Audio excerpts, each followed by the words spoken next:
Ողջույն, արդյոք Ռուսաստանի Դաշնությունը միջամտում է Հայաստանի Հանրապետության ներքաղաքական կյանքին։ Վլադիմիր Պուտինը շատերի համար անսպասելիորեն տեսախցիկների առաջ Նիկոլ Փաշինյանին միջնորդեց իր բնորոշմամբ ռուսամետ ուժերի մասնակցել ընտրություններին, ընդգծելով Ռուսաստանում 2 միլիոն հայերի գոյության փաստը, նա պարամետրեր նշեց, ում համար է միջնորդում Ռուսաստանի քաղաքացի ռուսամետ գործիչ, որը այժմ բանտարկված է։ Սամվել Կարապետյանը չերքեց, որ իր համար է Պուտինը միջնորդում իր վերջին ուղերձում, ավելին նա Պարոն Կարապետյանը իր ուղերձում Նիկոլ Փաշինյանին մեղադրեց Մոսկվայում խայտառակվելու իր բնորոշմամբ բարեկամ Ռուսաստանի ռեգիոնից հեռացնելու, ինչպես նաև Ռուսաստանի տնտեսական պատերազմ բերելու մեջ։ Կարապետյանից առաջ Մոսկվան Պուտինի Օվերչուկի միջոցով Երևանին զգուշացրել էր տնտեսական հնարավոր բացական հետևանքների մասին, եթե Եմեին մերձեցումը շարունակվի։ Փաշինյանը ոչ միայն մերժեց Պուտինին, ասելով, որ Հայաստանի քաղաքացիները միայն կարող են առաջադրվել եւ չի կարող Ռուսաստանի քաղաքացին տեխնացու լինել, ոչ միայն մերժեց, այլև Կարապետյանի որևէ այլ քաղաքական գործի անուն չի կարող լինել կուսակցության դաշինքի անվանում ընտրական օրենսգրքում արվեց փոփոխություն դեպի ուր են ընթանում հայ-ռուսական հարաբերությունները տնտեսական պատերազմի թե գործակցության ճանապարհով կշարունակվեն։ Factor TV-ում հրավիրել են քննարկման, որին մասնակցում են Արնոլդ Բլեյանը, Հանուն Հանրապետության կուսակցության անդամ, Անահիտ Ադամյանը, Հանրապետություն կուսակցության քաղխորհրդի անդամ, Արա Պապյանը, ազգային ժողովրդավարական Բևեռի խորհրդի անդամ, Լևոն Չուկակլյանը, Միասնության թևեր նախաձեռնության անդամ, Արման Ղուկասյանը, Հանուն սոցիալական արդարության կուսակցության նախագահ։ Պարոն Ղուկասյան, պետք է Հայաստանը դադարեցնի Եմեին մերձենալու կամ ինտեգրվելու process-ը հաշվի առնելով ռուսական կողմի այս զգուշացումները։ Գիտեք, ես չեմ կարծում, որ կա ինչ-որ լուրջ գետնի վրա մերձեցում Եմեի հետ։ Մենք ընդունել ենք ինչ-որ օրենք, բայց այդ օրենքը որևէ իրավական ուժ չունի։ Հայաստանը առասարակ հայտ չի ներկայացրել ԵՄ անդամ դառնալու մասին, ինչի մասին է խոսքը գնում։ Անհիմն է Ռուսաստանի ղեկավարների։ Կարծում եմ, որ ես անկեղծ որպես ՀՀ քաղաքացի մի փոքր չեմ հասկանում այն պահը, որ օրինակ ուշադրությունը սևեռվում է ԵՄ գնալու կամ ես կարծում եմ Ռուսաստանում է շատ լավ գիտեն, որ Հայաստանը մոտակա տարիներին չի դառնալու ԵՄ անդամ, նույնիսկ հայտ չկա։ Ես կարծում եմ, որ Ռուսաստանը շատ լավ հասկանում է, որ տարածաշրջանում վերադասավորումներ են, հաշվի առնելով բազմիցս ասել են, որ Ուկրաինայում բավականին մեծ ներգրավվածություն ունի, իր հնարավորություններն ու ռեսուրսները օբյեկտիվորեն նվազել են, սա փորձ է պահելու իրենց ներկայությունը տարածաշրջանում։ Ես գիտեք, կարծում եմ, որ հայ-ռուսական հարաբերություններում կա խնդիր, միմյանց մենք մի փոքր սկսել ենք ճիշտ չհասկանալ, ճիշտ չընկալել։ Կարծում եմ նաև Ռուսաստանում կա, ես չեմ ովքեր են զեկուցում, ես կարծում եմ, որ ամեն դեպքում տեսեք կա անդիմություն, հա, որի մասին խոսվում է, բայց գետնի վրա բոլորս գիտենք, որ այդ անդիմությունը բավականին խոցելի է, Հայաստանում իրենք ունեն սահմանափակ աջակցություն Եվ չգիտեմ որքանով են դա Ռուսաստանում հասկանում կամ չեն հասկանում, բայց կարծում եմ նաև կա թյուր ըմբռնում Հայաստանի ներքին քաղաքական գործընթացների վերաբերյալ եւ կա խնդիրներ հայ-ռուսական հարաբերություններում, որոնք ստեղծվել է,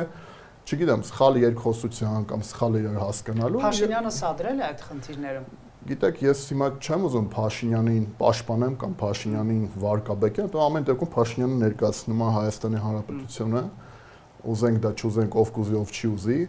եւ այո, ես կողմ եմ, որպեսզի Հայաստանի ներքին կյանքին չփորձեն միջամտել ոչ ռուսական կողմը, ոչ արևմտյան կողմը, որևէ մեկը եւ հայ ժողովուրդը պետք է կայացնի իր արևմուտքը միջամտել է։ Ես չեմ ասում միջամտել, ասում եմ, որ դեմ եմ, որ կլինի դա Ռուսաստանը կամ արևմուտքը։ Դե գիտեք, հիմա կարելի է տարբեր տեսանկյուններից նայել, ԵՄ այստեղ խումբ, որ ուղարկում են, հիմա սա միջամտությունը թե չէ կարելի է երկար քննարկել, բայց ես հիմա չեմ խոսում նրան մասին, թե ով է միջամտել, ինչ է արել, հա, հստակ խոսում եմ, որ դեմ եմ առհասարակ միջամտությանը եւ հայ ժողովուրդը պետք է ընտրի իշխանություն Հայաստանում, բայց հայ-ռուսական հարաբերություններում կան խնդիրներ, մենք տեսնում ենք, որ կան ռիսկեր, պետք չէ այդ ռիսկերին գիտեք, sense մատերի արանքով նայել, եւ այո, այդ ռիսկերը առաջացել են նրանից, որ Հայաստանի իշխանությունները փաստորեն ճիշտ չեն կարողանում արտաքին քաղաքականությունը Հայաստանի կառուցել այնպես, որ այո, բալանսավորված քաղաքականություն վարելով որևէ կողմի մոտ չառաջանա ինչ-որ հարցեր։ Հիմա ով է մեղավոր, Պուտինն է մեղավոր, Եվրոպան է մեղավոր, թե ԱՄՆ-ն։ Կարծում եմ Հայաստանի իշխանությունները իրենց տիրույթում է, պարտականության, պատասխանատվության, այնպես վարել արտաքին քաղաքականությունը, այո, կողմ են բալանսավորվածին, այո, դեմ են մի կետից կախված լինելուն, բայց այնպես վարել, որպեսզի բոլոր ռիսկերը լինեն վերահսկելի։ Այսինքն Ռուսաստանի անհանգստությունը որոշակի հիմքեր ունեն։ Դե իրենք պետք է որոշեն, կարծես թե որոշել են, որ ունեն անհանգստանալու հիմքեր, եթե նման երկխոսություն գնաց։ Ես ռուսների կողմից չեմ ուզում խոսամ։ Իմ համար ամենակարևորը այն է, որ մեր երկիրը պետք է հնարավորինս եւ երկրի օրվա իշխանությունը հնարավորինս ամեն ինչ պետք է անի, որ Հայաստանը կարողանա բոլորի հետ վարել ըստ իր պրագմատիկ շահերի հարաբերությունը։ Շնորհակալ եմ, պարոն Բլեյան, այդ տեսարանը Ռուսաստանի նախագահի եւ Նիկոլ Փաշինյանի միջև պայմանավորված է նաեւ ըստ պարոն Ղուկասյանի Հայաստանի իշխանության սխալ քաղաքականության, որ բալանսը չեն կարողանում պահել եւ խնդիրներ առաջանում։ Դուք ինչ եք մտածում։ Թյուրայական կարծիքը, որ կարող է Հայաստանի Հանրապետությունում լինի մի իշխանություն եւ մի որևէ գործիչ, որ կարող է գնալ Ռուսաստան Պուտինին ասել, որ այս սրանից հետո մենք պրոռուսական ենք, մենք ռուսամետ ենք, այսուհետ դու պետք է սպասարկես Հայաստանի Հանրապետության շահերը։ Չկա այդպիսի բան, որովհետև Հայաստանի Հանրապետության շահերը եւ Ռուսաստանի Դաշնության շահերը հակոտնյա չեն համապատասխանում, չեն համընկնում։ Հնարավոր չէ նաև բալանսավորել եւ բալանսավորված քաղաքականություն վարել մի երկրի հետ, որը չի ճանաչում քո գոյությունը, քո պետությունը բալանսավորված չեն պահում, դրա համար է խնդիրներն առաջան, բալանսավորված չեն վարվում։ Իր իրավունքն է ունենալ այդ կարծիքը, ես վստահաբար կարող եմ ասել, որ Ռուսաստանի Դաշնությունը չի ճանաչում հետխորհրդային որևէ պետության ժողովուրդների պետություն ունենալու իրավունքը, չի ճանաչում։ Էլ ոնց իրենք ասեն։ Քաղաքագետներ խոսում են դրանից, իրենց լրագրողները խոսում են, հայտնի լրագրողները խոսում են, падգամավորներն են խոսում, Միխեևը, Վալոևը մնացածը, իրենք ասում են, որ իրենք չեն ճանաչում։ Նախագահի խորհրդականն է ասել, որ թարապես խորհրդային միության փլուզման արդյունքում ձևավորված պետությունները իրավաչափորեն չեն դարձել պետություն։ Այսինքն նույնիսկ Ուկրաինայի պատերազմը իրենք ոչ թե միջազգային պատերազմ են համարում, միջազգային ավելի շուտ խնդիր, այլ իրենց ներքին գործը։ Սա խոսում են նրա մասին, իրենք չեն ճանաչում թարապես ուկրաինացի ազգը։ Մենք գործ ունենք մի պետության հետ, որը չի համակերպվել խորհրդային միության փլուզման հետ եւ ամեն ինչ փորձելու է որպեսզի ենթարկեցնի մնացած բոլոր պետություններին, այդ թվում Բալթիկ երկրներին։ Թեև ասում էր պարոն Ղուկասյանի կողմից, որ այդպես լուրջ էլ չի ԵՄ գնալու թեման, որովհետեւ աշխատանք չի արվել եւ այլն։ Հայ չի ներկայացվել։ Միջդեռ շատերը ընկալեցին, որ ԵՄ է գնում Հայաստանը, դրա համար են Օվերչուկը, Պուտինը տնտեսական հետևանքների մասին հիշեցնում, դուք ինչ եք կարծում։ Գիտեք, այսօր խնդիր չկա դրված, որ Հայաստանը պետք է լինի Եվրամիության անդամ կամ ԵԱՏՄ անդամ, որովհետև Եվրամիության անդամ լինելը դա շատ երկար ճանապարհ է։ Ճիշտ է, որ մի քանի տարվա, միգուցե ավել ճանապարհ է։ Հիմա հարցը դրված լինում, որպեսզի DCFTA-ը վերաբանակցվի, այսինքն 2013 թվականին այն ինչ պետք է ստորագրեին, ազատ առևտրի համաձայնագիրը։ Սա պետք է վերաբանակցել, ստորագրել եւ միանալ արդեն Եվրոպական միության ազատ առևտրին, մեծ շուկայի։ Բալանսավորված քաղաքականություն չի վարում։ Ում հետ։ Բայց ասում է, որ վարում են սա։ Դե իրենք փորձում են, ես նորմով եմ մոտենում, որ իրենք փորձում են, որովհետև Ռուսաստանի Դաշնության հետ մենք ունենք շատ կապեր, թե տնտեսական, թե առևտրային, քաղաքական, եւ բնականաբար իրենք փորձում են հնարավորինս սահուն այդ անցումը կատարել, այդ պոկվելը կատարել ռուսական այդ պորտալարից։ Որովհետև պետք է հասկանանք ի վերջո, որ մենք եղել ենք ռուսական կայսրության ենթակայության մի մաս։ Շնորհակալ եմ։ Կվերադառնանք պարոն Ղուկասյան, հայ-ռուսական հարաբերություններում առկա խնդիրները, որոնք էկրանների երևում են, ում պատճառով է։ Տեսեք, հայ հանրությունը իրոք ունի խնդիրներ եւ այդ խնդիրները ձևավորվել են, եթե մի փոքր բացենք, առաջին հերթին 2022 թվականի սահմանային ներխուժումների ժամանակ, երբ որ ՀԱՊԿ մեխանիզմները չաշխատեց, այսինքն սահմանային պաշտպանության եւ մնացած առումներով Ռուսաստանի Դաշնությունը մասնավորապես իր դերակատարումը ունեցավ եւ երկրորդ հերթին 2023 թվականին, երբ որ Արցախի ժողովուրդը բռնի տեղահանվեց եւ այնտեղ եղած խաղաղապահ ուժերը որևէ բան չկարողացան անել, ու այս մասով իրոք կան հարցեր, որոնք մեր հանրություն ունի եւ մեր քաղաքական թիմը եւս այս հարցերը բարձրացնում է ու մենք պետք է հարցերը հասցեագրենք եւ նպատակային խոսենք։ Այսինքն Փաշինյանի խոսքից գոհ եք Պուտինի հետ հանդիպման այդ մասով։ Ես գոհունակություն չհայտնեցի որևէ մեկի խոսքի եւ մնացածի հետ կապված։ Տեսեք, Վլադիմիր Պուտինը մեկ օր կարող է մի բան ասել, հաջորդ օրը լրիվ քաղաքական իրավիճակով պայմանավորված մեկ այլ բան։ Սակայն փոքր պետության համար աշխարհաքաղաքական տեսանկյունից մենք պետք է ձգտենք պահպանել բալանսավորում։ Այսինքն գուցեև օրինակ Ռուսաստանի ներսում ժողովրդավարական խնդիրներ կան, ինքը տարբեր երկրների հետ որոշակի հարաբերություններ ունի, որոնք վատն են, որոնք մի օր լավն են, մի օր վատը, բայց Հայաստանը չպետք է այդ ամենով պայմանավորված որոշակի դիրքորոշումներ հայտնի քաղաքական բարձր մակարդակով եւ փորձի առճակատման գնալ։ Առճակատման գնաց Փաշինյանը ձեր կարծիքով Պուտինի հետ այդ երկխոսության ժամանակ հիշեցնելով ինտերնետի մասին, հիշեցնելով որ մենք լավ էլ գիտենք որ այսպես առնվազն փորձում էր իր դեմքը փրկել, ընդամենը դա, որովհետեւ Նիկոլ Փաշինյանը, ինչպես 2017-ին ստորագրված ՍԵՊ-ն, որը Եվրոպական միության հետ հարաբերությունները խորացնելու մեր հնարավորություններից մեկն էր տապալեց, այնպես էլ հայ-ռուսական հարաբերություններում մենք չենք տեսնում տեղաշարժ։ Տեսեք, հակա տրամադրվածությունը Ռուսաստանի հանդեպ, Արևմուտքի հանդեպ, այս հակայի գաղափարը, հակայի տերմինաբանությամբ շարժվող ուժերը, հակա տրամադրությունները ուղղակիորեն քաղցկեղածին բնույթ ունեն Հայաստանի Հանրապետության համար։ Ինչի, որովհետև մենք միայն պետք է հասկանանք, որն է մեր իրական շահը, այս պահին մեր շահերը որևէ պետության հետ որ կետում են հատվում, ինչ համընկնումներ կան, ու հենց այս տեսանկյունից փորձենք առաջ շարժել։ Կնեք Փաշինյանը հակառուսական քաղաքականություն է վարում ձեր կարծիքով։ Փաշինյանի խոսույթը գուցե եւ տարբեր շրջանակների մոտ կարող է այդպես ընկալվել, բայց դե ֆակտո ինքը ռուսական ուղեծրի մեջ է։ Գանք սկզբից, հենց ամենասկզբում իր պաշտոնավորման Սիրիա զորքեր ուղարկելը, այնուհետև Վլադիմիր Պուտինի հետ բոլոր միջոցառումներին մասնակցելը,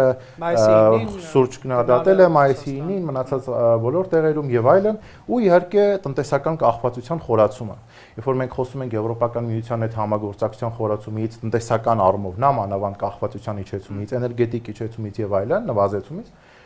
տեսեք, ավելանում է միայն։ Այսինքն ինչքան Նիկոլ Փաշինյանը իշխանության ղեկին է, այնքան մեր կախվածությունը ավելի է մեծանում։ Իսկ խոսույթը հակառակն է, մենք բալանսավորում ենք եւ մենք դուրս ենք գալիս կախվածությունից։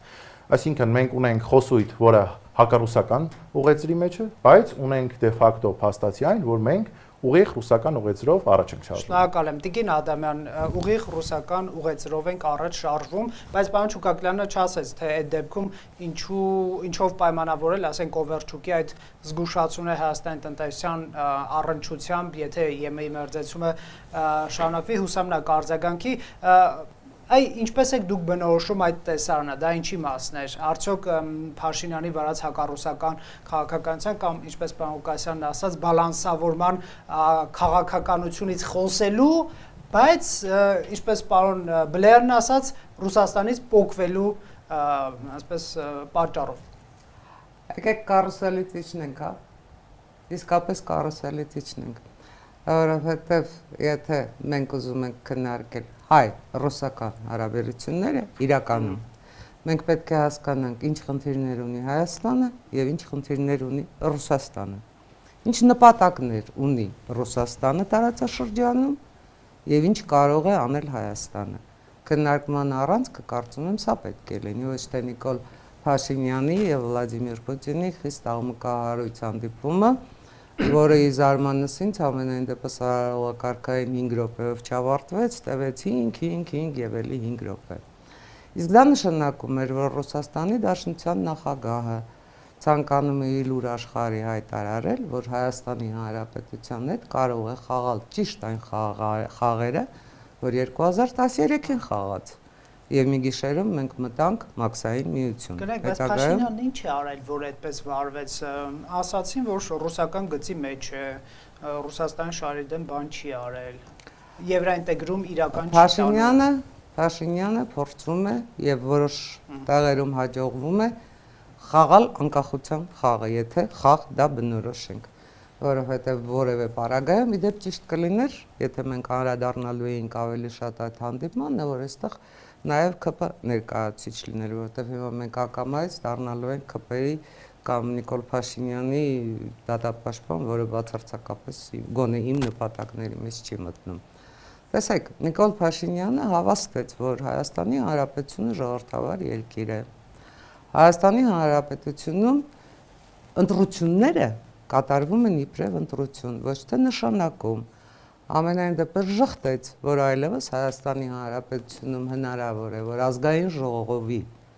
պատգամավորները նշանակվեն ու հասանեն Ռուսաստանի Դաշնությունում, ինչպես դա եղել է ամենայն դեպս մինչև 2018 թվականը։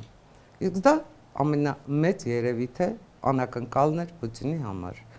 Պուտինի համար ամենամեծ անակնկալն էր այն առումով, որ ճիշտ նույն գիշերը դերևս Օվերչուկը նույնիսկ չգնաց քնելու, գնաց 10-ին նախապատրաստված հարցազրույց տալու, որտեղ եթե ուշադիր նայում եք լրագրողի հարցերը, հնարավոր չէր որ լրագրողը այդ խորությամբ մի քանի ժամում ուսումնասիրեր իրավիճակ։ Այսինքն դա խոշոր հաշվով ինքնահարցազրույց էր։ Եվ այդ ինքնահարցազրույցով թե Օվերչուկը, թե այդ Զախարովան, թե Պեսկովը փորձեցին ապացուցել այն իրողությունը, որ իրենց համար Հայաստանի Հանրապետությունը, ինչպես այդ խորհրդային տարածքի ցանկացած պետություն, այդ մտքի հետ ես լիովին համաձայն եմ, դիտվում է Ռուսաստանի Դաշնության անկախտելի մաս։ Նրանք փորձում են այդ իմիջը պահպանել իրենց գերտերության այդ իմիջը։ Փորձում են Փաշինյանը անկախության խաղեր է տալիս Ռուսաստանից, այդ պատճառով է։ Փաշինյանը անկախության խաղեր չի տալիս։ Փաշինյանը իրականում գնում է անկախության հետևից։ Եվ Փաշինյանի ժամանակ ամենայն դեպս Հայաստանի Հանրապետությունը շատ ավելի անկախ է եղել, քան 21-րդ դարում որևէ ղեկավարի օրոք։ Եվ 2026-ի հունիսի 7-ի ընտրությունները ոնց ուզում եք վերցրեք, նաև անկախության հանրաքվեն դառնալու։ Եվ այստեղ շատ կարևոր է ի սկզբանե արձանագրել։ Շատ կարևոր է բոլոր տիկնանց եւ պարոնների համար, որ ովքեր փորձում են հոսանքին հակառակ գնալ, ովքեր փորձում են կախվել ժամանակի փեշերից, ժամանակին դեմ գնալ, ի սկզբանե պարտված են։ Շնորհակալ եմ Տիկին Ադամյան, կվերադառնանք պարոն Պատրյան, Փաշինյանը Հայաստանի անկախության ջատագով է, Ռուսաստանը ուզում է վերականգնել իր անկախություն բոլոր երկրների վրա, այդ թվում Հայաստանի, հետեւաբար այս բախումը կամ արճակատումը գալիս է այդտեղից, համաձայն եք։ Քանի որ Ռուսաստանը իրականացնում է նեոգաղութատիրական քաղաքականություն, դա բնական է եւ սպասելի է։ Դրա մասին գոնե մենք խոսել ենք տարիներ շարքը փողոցում ապագաղութացում կարգախոսով դուրս ենք եկել, հանդես ենք եկել միշտ։ Գոնե ապագաղութացումը եղել է մեր կարգախոսներից մեկը։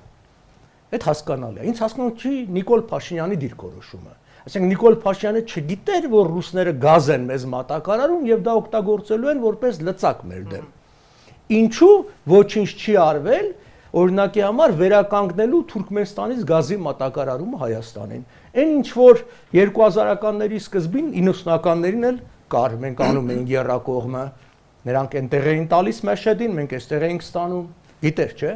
Այսինքն իր պարտականությունն է դա անել, երկրի անվտանգություն, երբ որ ասում ես, հասկանում ես տնտեսական անվտանգություն։ Մենք գիտենք նաև այլ լծակների, որի մասին խոսած։ Չէ, Օվերչուկը հնչեցրեց այն պատժամիջոցները, ինչ իր մտքին չէր, ինչ նախապես այո պատրաստված էր եւ Պուտինի մտքին կա։ Հիմա Նիկոլ Փաշինյանը 18 թվականին եկավ, խոստացավ երկաթուղու հարցը լուծել։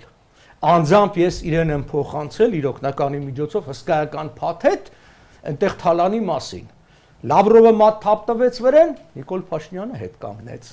Գազի ոլորտը ընդհանրապես ավելի վատ է, թալանի վրա է, 7 տարի է։ Եթե Նիկոլ Փաշինյանը այս ամբողջը աներ իր իշխանության սկզբում, ես կասեի ամեն ինչ հասկանալ է, բայց սա այնքան ակնհայտ է, որ սա արվում է ընտրության համար, ու ես իրան չեմ վստահում, որտեվ եթե ինքը չարեց այն ժամանակ, երբ որ ժողովրդի կողմից շատ ավելի վստահություններ եւ կարողություն ուներ, չարեց որևէ բան, հիմա չի անի, հիմա մենք ասում ենք գնում է դեպի Եվրոպա։ Չի գնում։ Փաստերին նայենք, Եվրոպա գնալու համար դուք ունենաս տնտեսապես ավելի անկախ վիճակ։ Երբ որ մենք համատում ենք օրինակ նույն 2000-ականների սկզբին, ով էր մեր արտահանման, որ երկրներն էին մեր արտահանման թիվ 1 կետը։ Եվրոմիությունն էր, Ռուսաստանը չէր։ Նիկոլ Փաշինյանը երբ որ եկավ իշխանության 17-18% էր մեր արտահանումը Ռուսաստան, հիմա կրկնապատկվել է։ Հիմա գանք կախվածությունը մյուս ասպարեզներից, արդյոք որևէ հարցով գազ, էլեկտրականություն, ատոմական եւ այլն, բանա փոխվել։ Այսինքն պիտի սպասենք, որ Վենսը գար եւ խոսար մոդուլային ատոմակայանի մասին եւ նոր ինչ որ դրա մասին խոսան, էլի ասեմ, ախր իսկ եթե բան չի փոխվել, այսինքն ինչպես Տիկին Ադամյանն ասում Հայաստանի իշխանությունը անկախացման քայլեր չի անում, դուք դա եք երկում, ինչով պայմանավորել այդ հրապարակային արճակատումը, հա? Երկու բանով, մեկը հռետորաբանություն է, որտեղ ոչ մի ռուսարարային բառով ասած խազայինի դուրը չի գալիս, որ իր նախկին գաղութը ծառան փորձում է ինչ-որ մի բան անել, թեկուզև խոսալ իր դեմ։ Դուք մի մոռացեք Նիկոլ Փաշինյանի Լա Ռեպուբլիկա եւ այլ հարցազրույցները, որը բացահայտ դեմ էր, այդ Պուտինի նման բաներ չի մոռանում։ Եվ ընդհանրապես ոչ մի Նիկոլ Փաշինյանն էլ չի մոռանում։ Սա հռետորաբանական խնդիր է, որ իրանց դուրը չի գալիս։ Ասած լեզուն կտրենք, որpիսի մյուսներն էլ դաս լինի։ Այդ տարբերակն է, այսինքն։ Մյուսը, եթե այդ հանդիպման նպատակը լիներ Նիկոլ Փաշինյանի ինչ-որ բան հասկացնելը, դա կանեին ինչպես հաճախ արվում փակ դռների հետևը։ Իմ կարծիքով այս հանդիպման բուն լսարանը, թիրախը Նիկոլ Փաշինյանը չէր, հայ ժողովուրդն էր։ Իրենք ասացին, հայ ժողովուրդ, դու կընտրես Նիկոլ Փաշինյանին, դու գազ չես ունենա։ Քո խոպանչներին մենք հետ կուղարկենք։ Հայկական բիզնեսը, անգամ չասվեց հայաստանյան բիզնեսը, հայկական բիզնեսը, եւ մենք տեսնում ենք, որ այսօր արդեն իսկ Հայաստանը կիրառում է գյուղմթերքի նկատմամբ սահմանափակում է իրենց օրենքի սահմաններում։ Էլ եմ կրկնում, դատապարտելի վարքանում Ռուսաստանը, բայց սա կանխատեսելի էր։ Այ եթե դու ուզում ես Ռուսաստան գնաս, այսինքն եթե դու պարանը, որով քեզ կապել են, պիտի կտրես, դու այն մյուս ապահովության պարանը պիտի ունենաս։ Այս խնդիրը այսպես պիտի լուծվի։ Հիմա եթե ատոմակայանը 4 ամսով կանգնացնելու են նորոգման, իսկ միշտ աշունն էին անում, իսկ հիմա հենց հատուկ անել են ընտրություններից առաջ, գազն էլ վթարի հետևանքով, դա քաղաքական է, վթարը դա փակվի եւ բան լինի, այսինքն ով է պատասխան տալու տնտեսության համար։ Շնորհակալ եմ, սպառնում էր Պուտինը փաստորեն պատժամիջոցը։ Իհարկե սպառնում էր։ Գիտեք, ես չեմ կարծում, որ տեսեք, շատ པարզ մի բան, ասում ենք, սա ամեն ինչ արվում է, որպեսզի լինի իշխանափոխություն, չէ՞։ Դրա համար եք ասում Պավոլ Փափյան։ Այսինքն երևի թե իշխանափոխության նպատակ չէ, Ռուսաստանն իշխանափոխության նպատակ ունի, թե Ռուսաստանի Նիկոլ Փաշինյանը դուր է գալիս։ Այ մա հասկացա։ Որտեվ ինքը հալան ինչ չէ, ինքը ուղղակի պատժում է։ Լրիվ հասկացա։ Պատժում է, որ դու խելոք կնստես տղաս քո տեղը, ու կիմանաս, այ եթե խելոք չմնաս, հերթը քեզ է սպասում։ Չէ, եթե Ռուսաստանը ուզենար իսկապես իշխանություն, ինքը ուրիշ քայլերի կդիմեր։ Ես համամիտ եմ, ես կարող եմ ասել, թե ոնց կարելի է, եթե վերջացնի ես կասեմ։ Ես համամիտ եմ, որ Ռուսաստանը չունի Հայաստանում հիմա նպատակ իշխանափոխություն։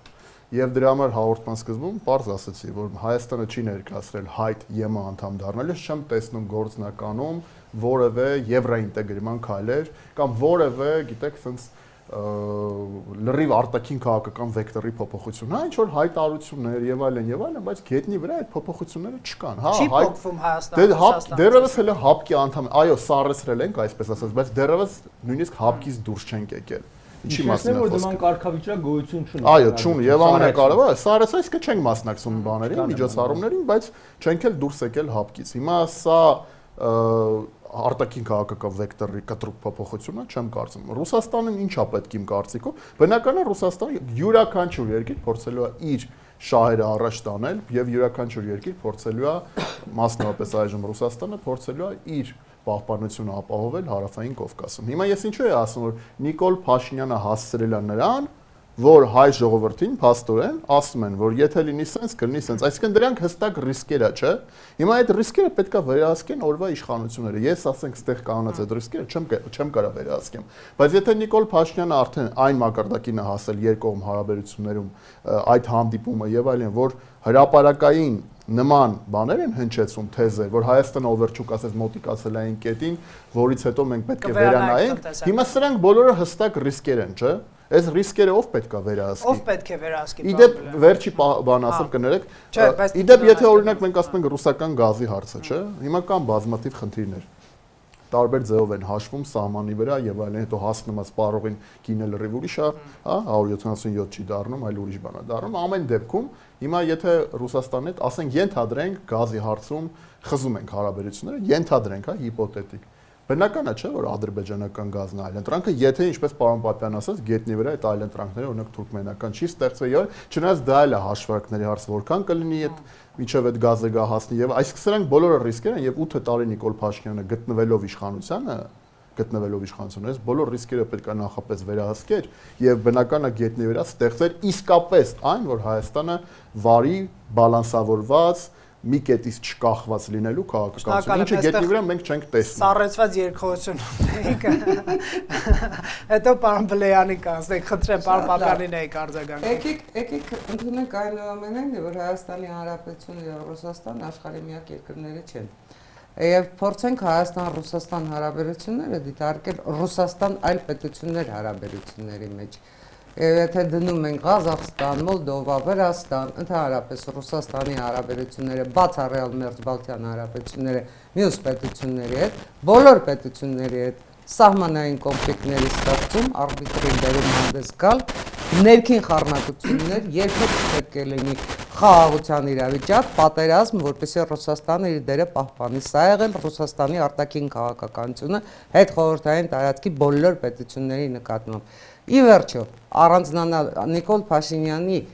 հայտարարած տնտեսական հեղափոխությունը եւ չիրականացրած տնտեսական հեղափոխությունը այսօր բումերանգի պես հարվածում է նույն քաղաքացիական պայմանագրին, հարվածում է ամբողջ պետությանը, որովհետեւ եթե Նիկոլ Փաշինյանը եկավ եւ այնուամենայնիվ Հայաստանի Հանրապետությունում ռուսական մոնոպոլիաները պահպանվեցին, դա վկայություն էր, որ Ռուսաստանը իր հիբրիդային պատերազմի հիմքում դնելու է այս տնտեսական պատժամիջոցները։ Եթե կներեք Ռոբերտ ավարտեմ, իշխանապողության նպատակը Ռուսաստանը։ Խնդիրը իշխանապողությունը չի բացարձակապես, խնդիրը իշխանապողությունը չի։ Խնդիրը սխեմաներն են, որոնցով Ռուսաստանը աշխատում է։ Խնդիրը այն կարծրատիպերն են, որոնցից Ռուսաստանը ընդհանրապես չի հրաժարվում 20-րդ դարից 21-րդ դարում համենայն դեպս Պուտինի ամբողջ իշխանության ժամանակ։ Փաշինյանին հեռացնել եւ սա արդյոք այն զգուշացումն էր, որ քաղաքացիներ չընտրեք Փաշինյանին կամ ԵՄ կուրսը կամ ձեզ չընտրեն, հակառակ դեպքում կստանան պատժամիջոցներ։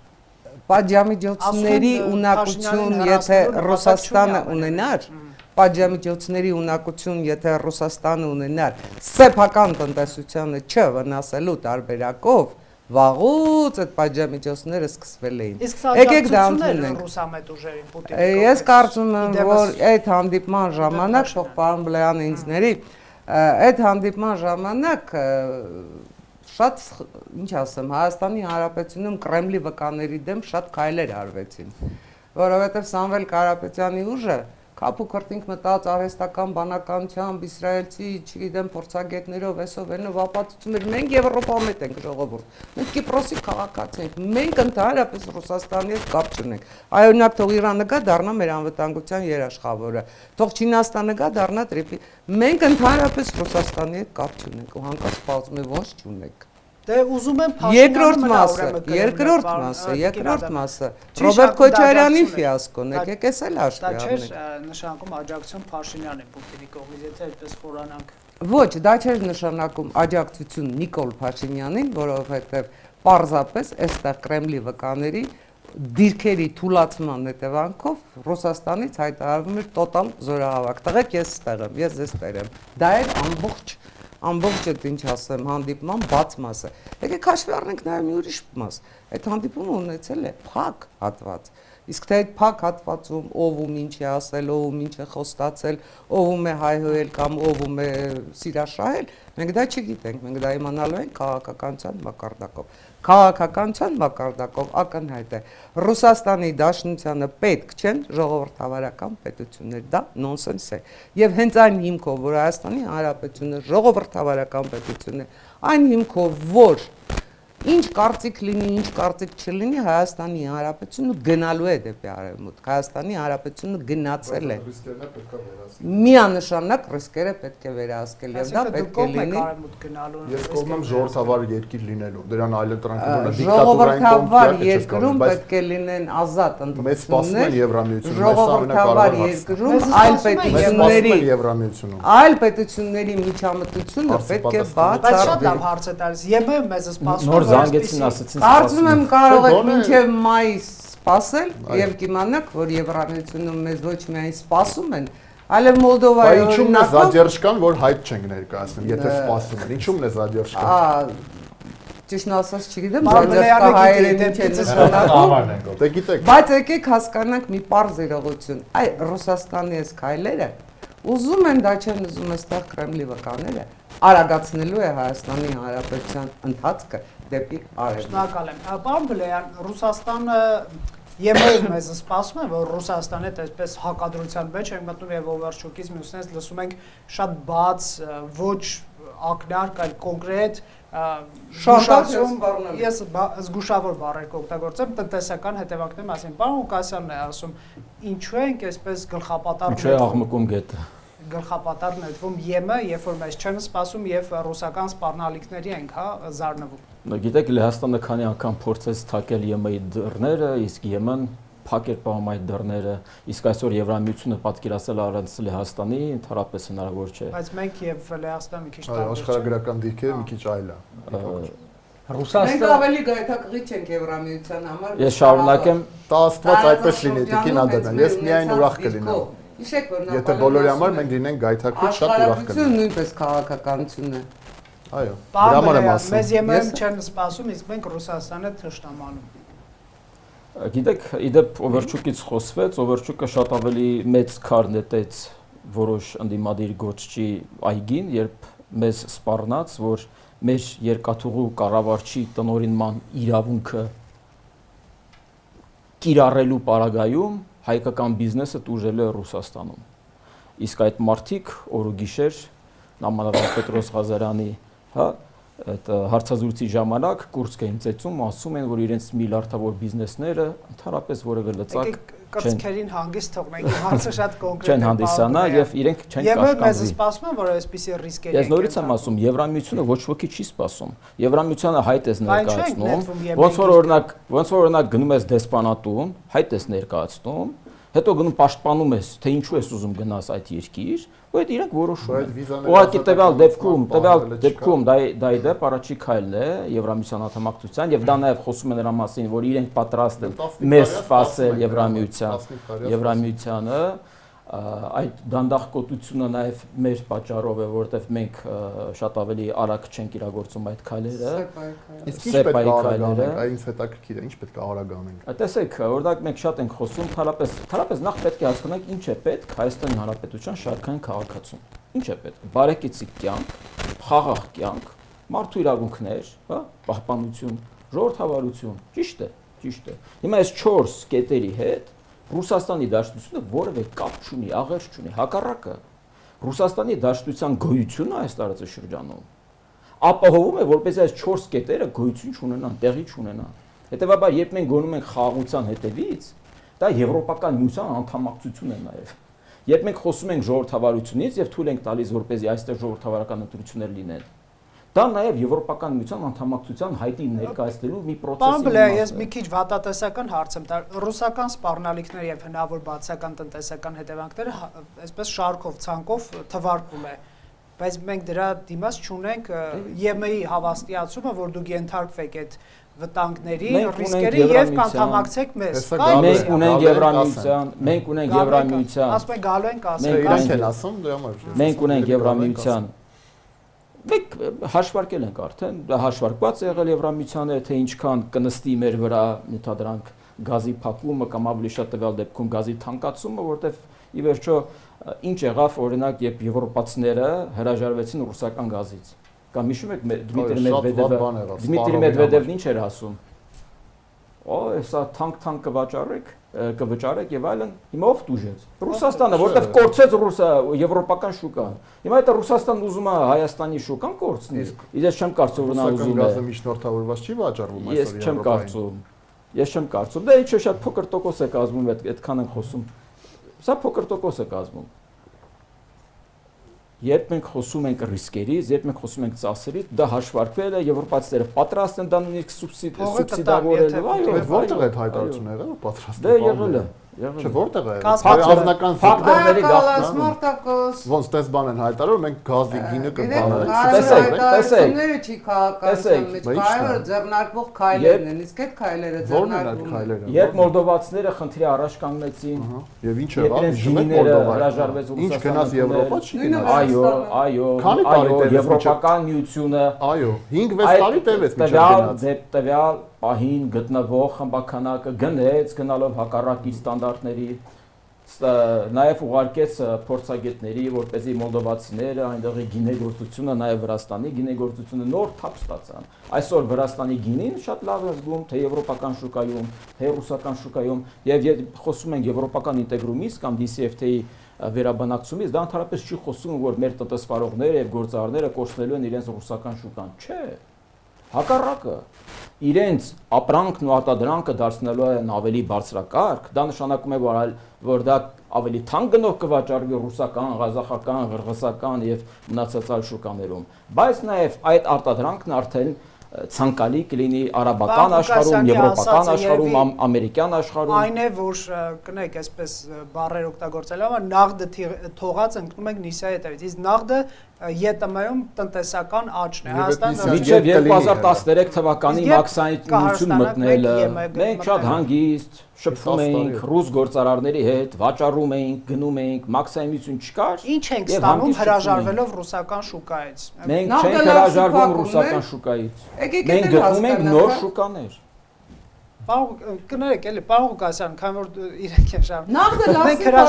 հրաժարվում ենք ռուսական շուկայից, թե կարող ենք նույն կերպ Ռուսաստանը Եթե ԵԱՏՄ-ից դուրս գանք, բնականաբար դժվար թե ռուսները ասեն, եկեք դուք չլինեք ԵԱՏՄ անդամ, բայց նույն բաներից օգտվեք, ինչ որ Իսկ ԵԱՏՄ-ն նույն ԵԱՏՄ-ն կմնա առանց Ես մի բան ասեմ։ Դու մի քիչ առաջ պարոն պարոն Բլեյան ասեց, այո, տարիներ են պետք, որ մենք դառնանք ԵՄ անդամից։ Բայց շատ քիչ ժամանակ է պետք, որպեսզի մենք ազատարարքի մաս կազմենք։ Դուք մի քանի կազմենք։ տարի ասել եք, չէ՞։ Ընդ որում մեր հարևանները, թե Վրաստանը, թե Թուրքիան, մեր սահմանակիցներն մի քանի տարի հետո դառնալու եք, հիմա ո՞նց եք վերահսկել։ որը ռիսկերի մասն է խոսվում գնում։ Ռուսական օրինակ ձեր գյուղատնտեսական մի օփ է, որ գյուղատնտեսական ապրանքները 85%-ը գնում է, ասենք, Ռուսաստան։ Էլի թող գնա։ Մինչև 2013 թվականին մաքսայնության անդամ չէին։ Պարոն Բլեյան, բայց Ռուսաստանը փակելու է շուկա։ Բայց կա հստակ արդեն ռուսական քաղաքական դիրքորոշումը, որ կասելը փակելու է։ 13-ից հետո բան չի։ Հետո ասած, հետո ինքը բաները ասել, չի փակելու։ Այսինքն ռիսկ կարող է ժամանակ դու։ Համար մենք ասում ենք, տարիներ շարունակ մենք ասում ենք, մեր գործարարներն ու տնտեսվարողները, մեր գործարարներն ու տնտեսվարողները, նաև առաջին հերթին մեր գործարարներն ու տնտեսվարողները պետք է դրա մասին մտածեն։ Եվ ոչ թե մտածեն այսօրվա այս մի փոքր գումար, որ իրանք աշխատում են, այլ մի քիչ ավելի հեռատես, հեռու գնացող։ Արդյոք մենք այսպես նաղդը թողած Նիսիայի հետևից ենք գնում։ Տեսեք, 30 տարի շարունակ տարբեր երկբևեռ ընտրությունների առջև կանգնելուց, այնուհետև նախին ներկա համակարգ խաղալուց հետո 30 տարի 30 տարի մենք անդադ ունեցել ենք տարբեր ընտրությունների հնարավորություն, Նկատի որտեղ մարդկանց ներկայացվել է Ռուսաստան, Արևմուտք, Ռուսաստան, Արևմուտք, կամ սա կամ նա, կամ սա կամ նա։ Եվ հիմա էլ 2018-ից հետո նախկին ներկա համակարգ խաղալով, այսպես առաջ ենք գնում եւ բոլոր իշխանությունները այդ ժամանակահատվածում միայն խորացրել են մեր կախվածությունը մեկ կենտրոնից, Ռուսաստանի Դաշնությունից։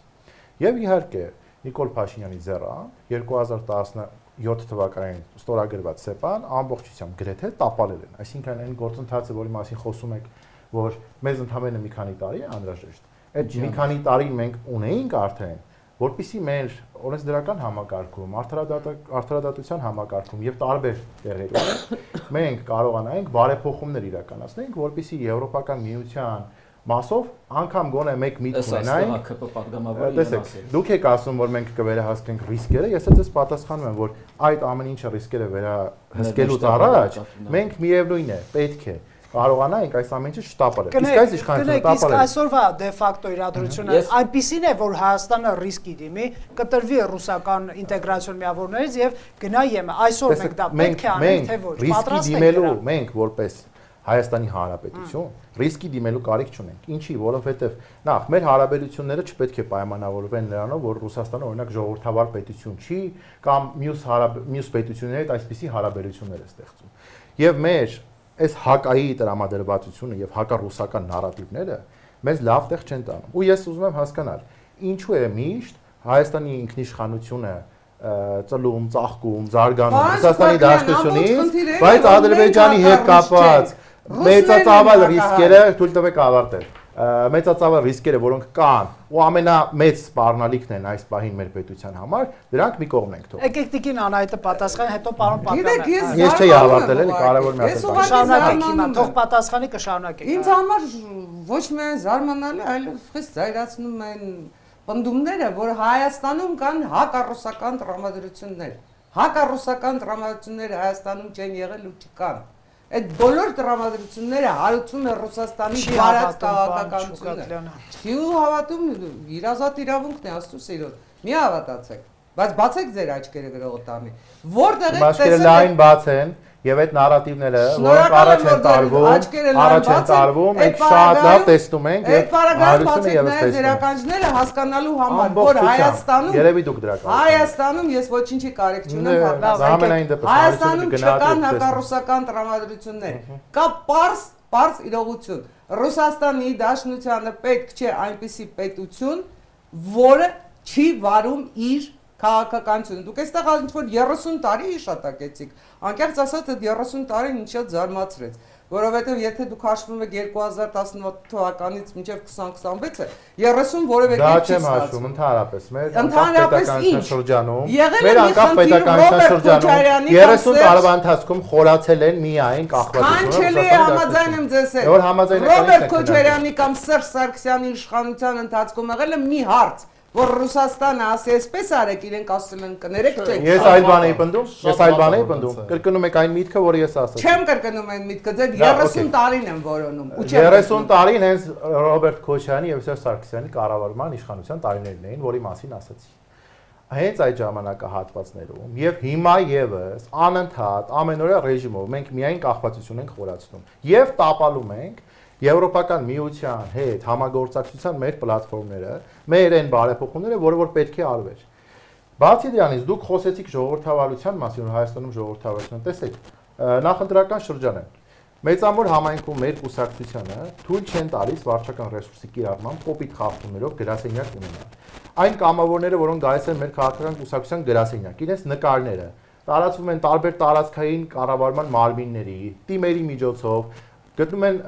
այդ երիտասարդներին, մտնում են իրենց ընտանիքներ, իրենց ընտանիքների անդամներին սպառնում են, որ աշխատանքից կհեռացնեն, ստիպում են, որպեսզի մեր կուսակցության շարքերը չհանդամադրեն։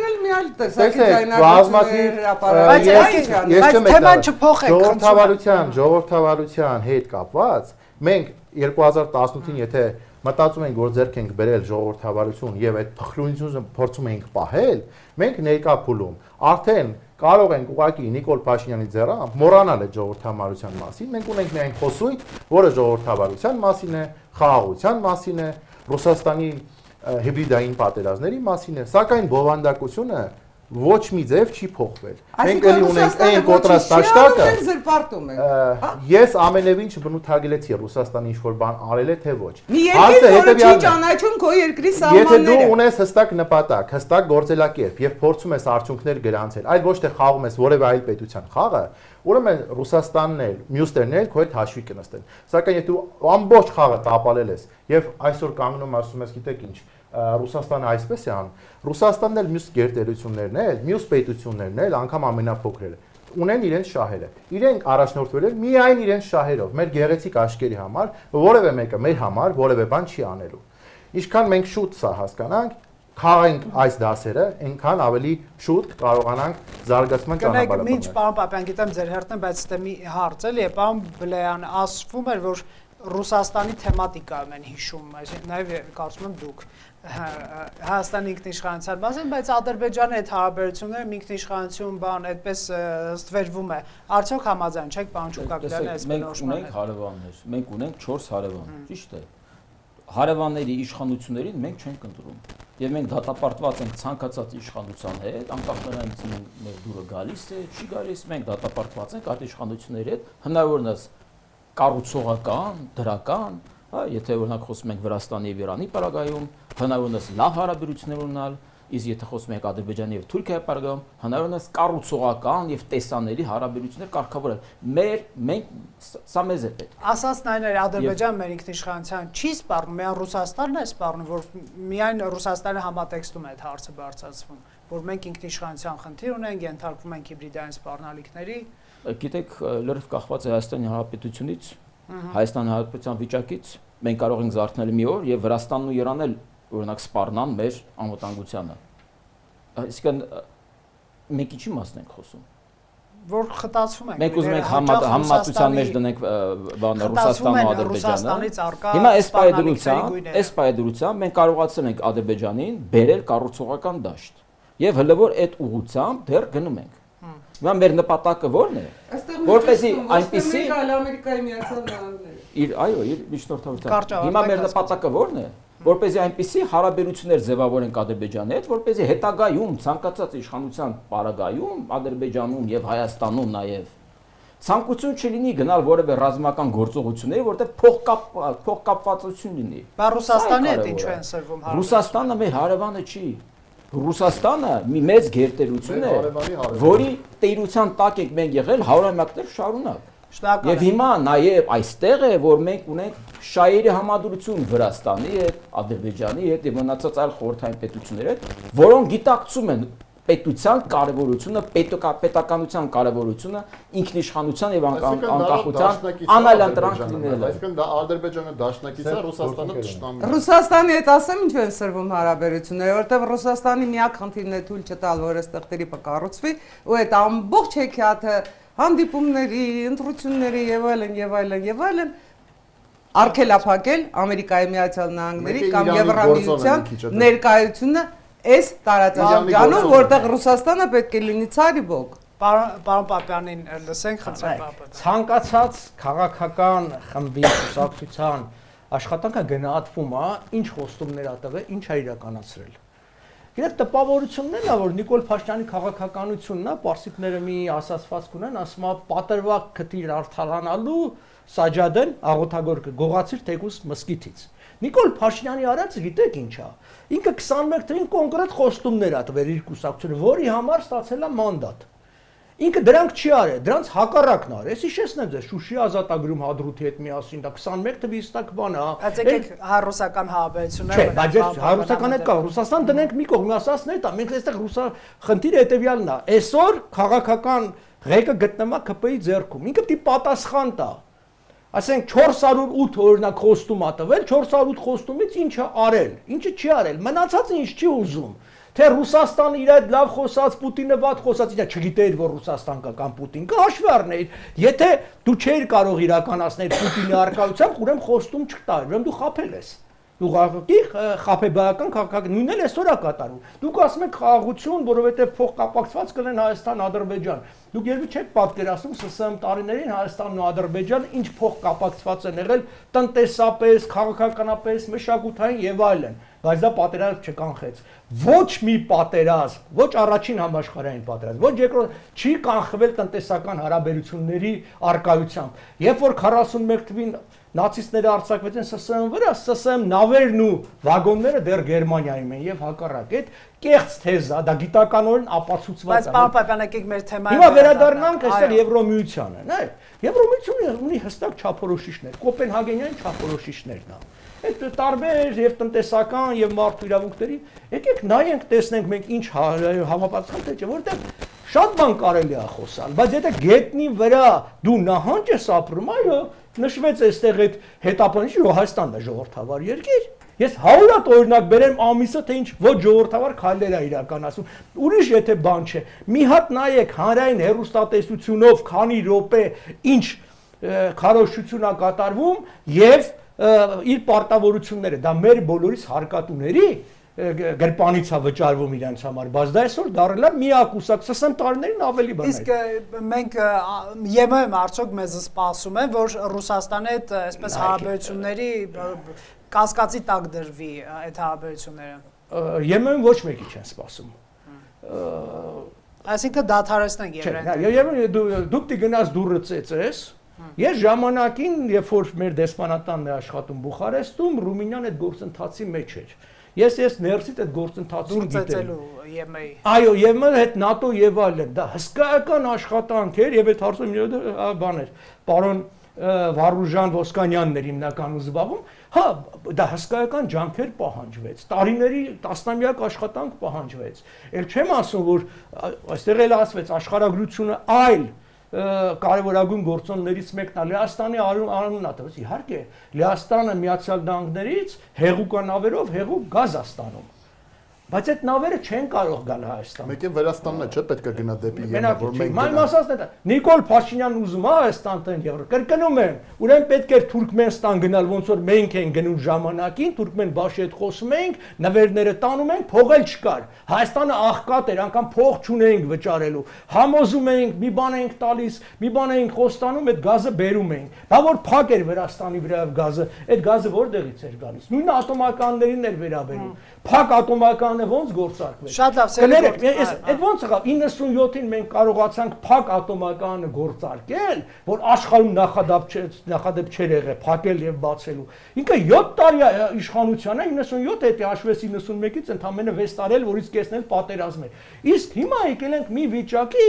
որ այս ատոմականը էլի ռուսներն են ասում ենք մինչև 36 թիվը երկարացնենք։ Ու ես կարող եմ հաստատ ասել, ես էլ մնա որպես փաստ։ Ոչ մի մոդուլային ատոմական Միացյալ Նահանգները Հայաստանում չի կառուցելու։ Հայաստանի միակ հնարավորությունն է կանադական կանդու ռեակտորների հիման վրա կառուցել, որը հնարավորության է ոչ հարստացված ուրանիում օգտագործել։ Դրա այդ առաջարկն էլ է ներկայացվել Նիկոլ Փաշինյանին։ Քոչարյանն էլ է ներկայացվել, Սերժ Սարգսյանն էլ պատրաստ են ֆինանսավորներ տալիս էին ճապը։ Քաղաքականությունը կոնկրետ է,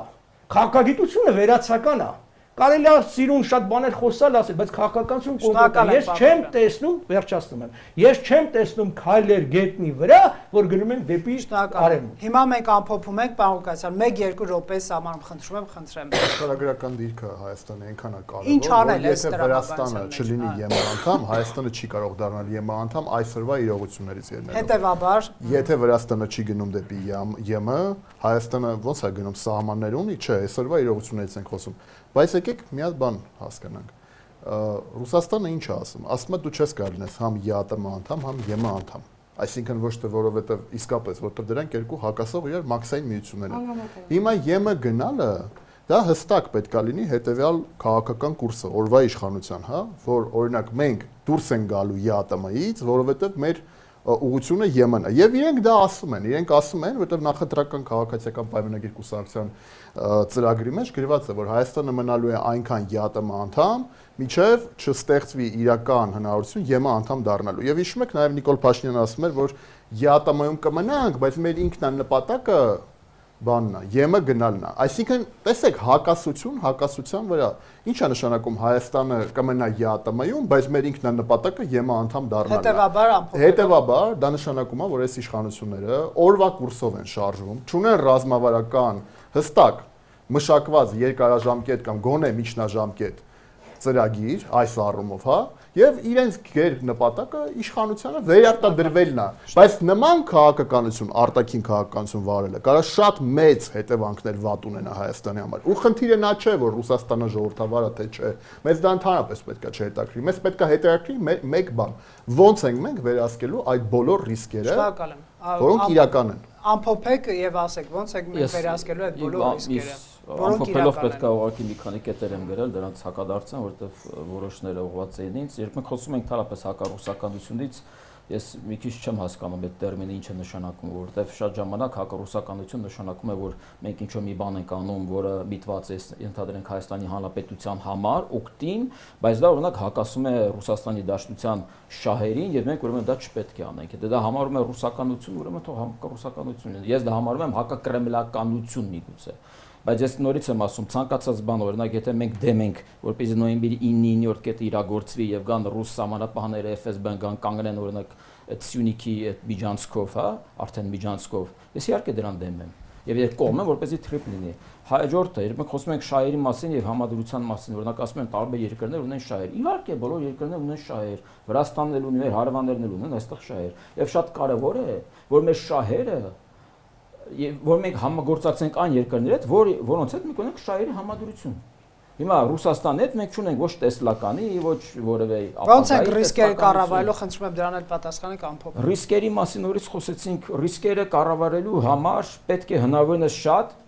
ռիսկերը կառավարելու համար ես պետք է խաղաղություն Ադրբեջանի եւ Թուրքիայի հետ։ Այլ օրինակ ասում եք պարոն Պապյան փոխկապվածության մեզ, միգուցե դուք միջև վերջ լավ չեք պատկերացնում, թե դա ինչ է նշանակում, որովհետեւ հենց Եվրոպական միությունն է խոսում է նրա մասին, որ այսօր այնտեղի երկրները իրերը չեն մրցակցում, չեն պատերազմում, այդ թվում Միացյալ Թագավորությունը լավ, իրենք արդեն դուրս են եկել։ Ֆրանսիան, Գերմանիան, մնացած երկրները, ընդհանրապես Կիպրոսն ու Հունաստանը, Թուրքիան իրանք մտնում էին բան ՆԱՏՕ-ի անդամ որպեսզի պատերազմ չլինի։ Այսինքն պետք է Ադրբեջանի եւ Թուրքիայի հետ հարաբերությունների կարգավորում, որպեսզի մենք կարողանանք զար, գանալ, բարգավաճել։ Մի բան էլ ԵՄ-ի պայով է շատ կարևոր է։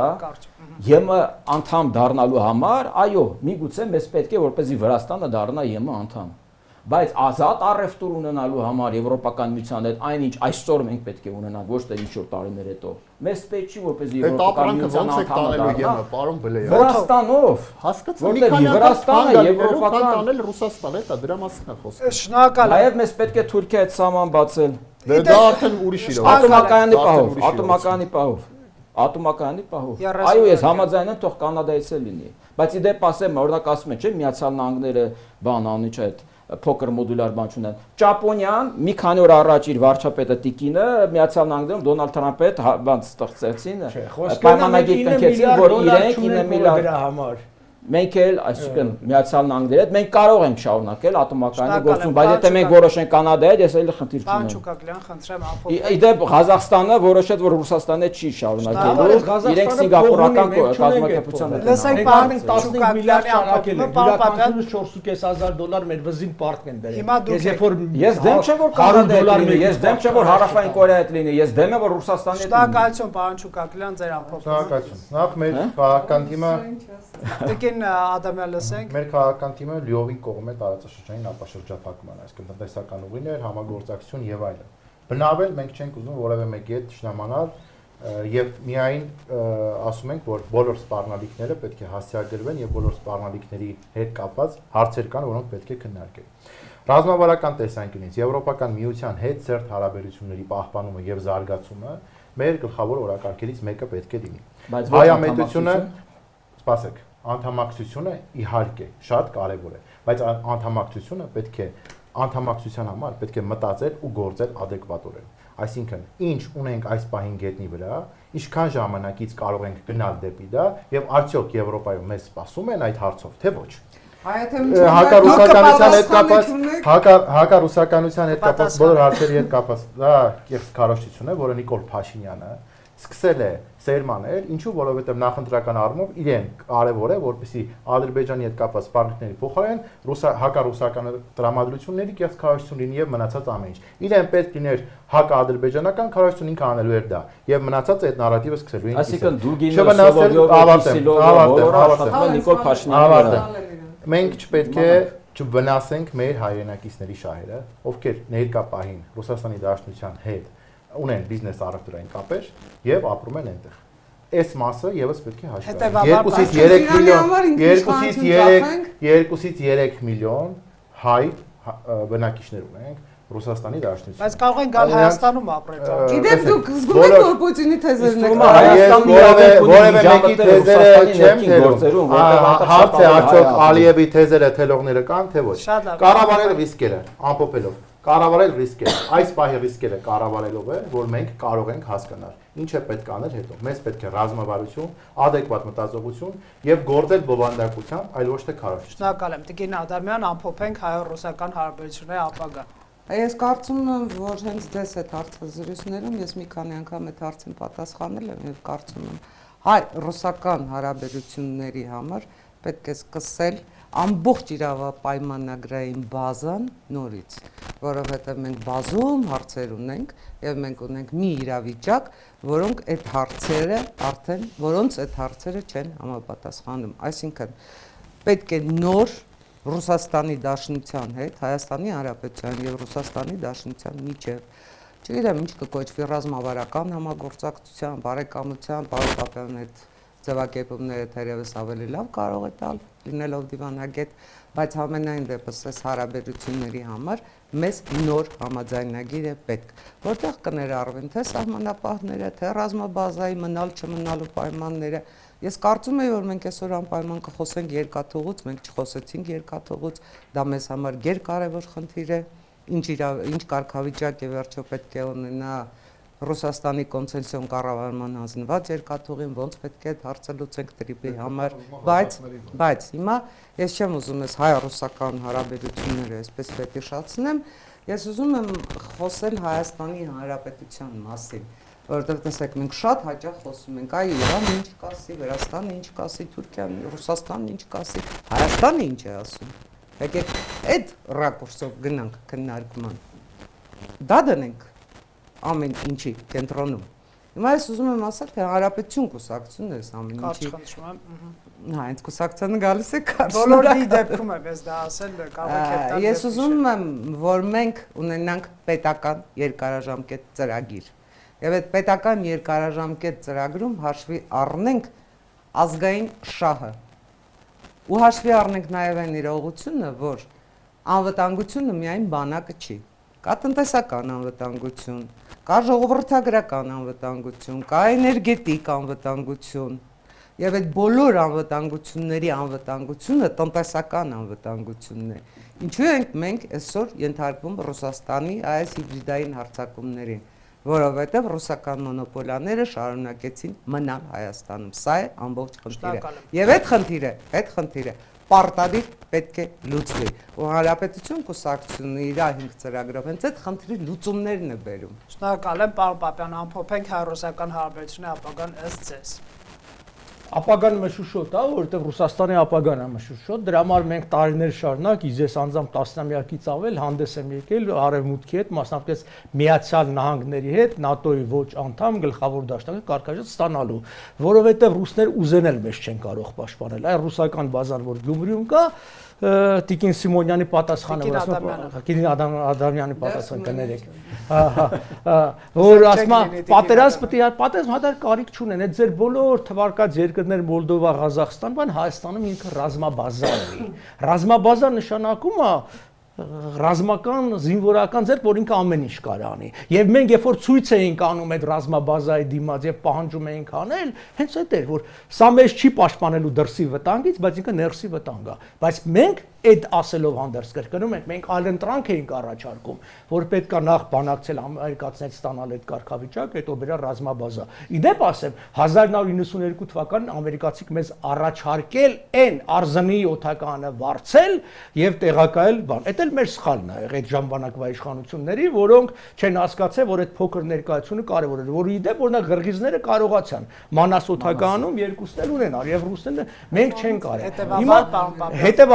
Հետևաբար մեր ուղղությունը արևմուտքա միանշանակ ավելի կոնկրետ ասեմ անգամ Եվրոպա չի, Միացյալ Նահանգները, ինչու, որտեղ աշխարհում մի ուժ կա, որ ի վիճակի է հակակշռել ռազմականապես եւ տնտեսապես Թուրքիային եւ Ռուսաստանին։ Մեզ սպառնալիքը մենակ Ռուսաստանից չի։